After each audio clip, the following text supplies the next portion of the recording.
వెనకాల మనకి హెల్ప్ ఉంటే, ఒక ఎంకరేజ్మెంట్ ఉంటే అన్నీ కూడా సాధించవచ్చు అనేదానికి మన మధ్యనే చాలా మంది ఎగ్జాంపుల్స్ ఉంటారు.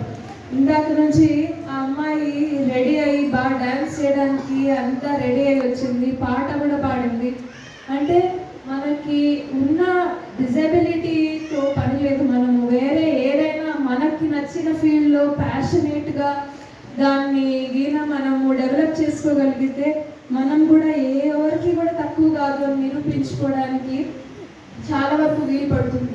అందులో భాగంగా కొంతమంది పేర్లు చెప్పాలనుకుంటున్నా. ఇవాళ మొన్ననే మడకసిర వెళ్ళొచ్చాం. అక్కడున్న ఒక అమ్మాయి టీసీ దీపిక, మీరు కూడా అంతా పేపర్లో చూసుంటారు.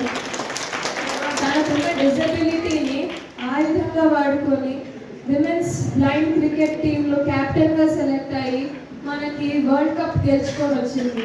అంటే మన మధ్యనే ఉన్న పిల్లలు కూడా మనకి గర్వించే, దేశం గర్వించే విధంగా ఎదుగుతున్నారు అంటే వాళ్ళ పట్టుదల, వాళ్ళ పేరెంట్స్ ఇచ్చే ఎంకరేజ్మెంట్ కానివ్వండి, పక్కన ఉండే వాళ్ళు ఏదైనా ఎంకరేజ్మెంట్ తీసుకోండి, ఇవన్నీ కూడా మనం గుర్తు చేసుకోవాలి. ముందుగా ఇక్కడ ఉన్న డిజబిలిటీతో ఉన్న ప్రతి ఒక్కరు ఎవరినన్నా మనము ధన్యవాదాలు తెలియజేసుకోవాలంటే ఫస్ట్ మనల్ని పుట్టించిన అమ్మ నాన్నకి ధన్యవాదాలు తెలియజేసుకోవాలి. ఎందుకంటే మనం బయట పేపర్లలో అంతా చూస్తూ ఉంటాం, ఎంతోమంది ఇలా డిజబిలిటీ ఉన్న వాళ్ళని రోడ్ను వదిలేసి వెళ్తారు అని కూడా వింటాం.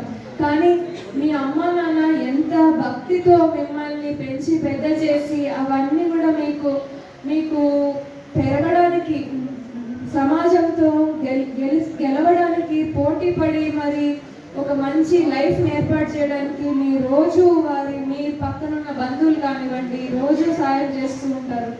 ఫస్ట్గా వాళ్ళకి నిజంగా గ్రేట్ రౌండ్ ఆఫ్ అప్లాస్. ఇంకా స్టీఫెన్ హాకింగ్ మీరు వినే ఉంటారు. ఇంటర్నేషనల్ రంగంలోనే ఒక గొప్ప ఫిజిసిస్ట్ ఆయన.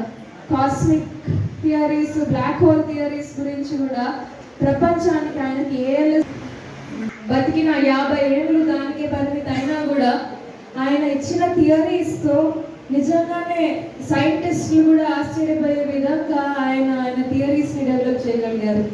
సుధా చంద్రన్ ఒక గొప్ప క్లాసికల్ డాన్సర్.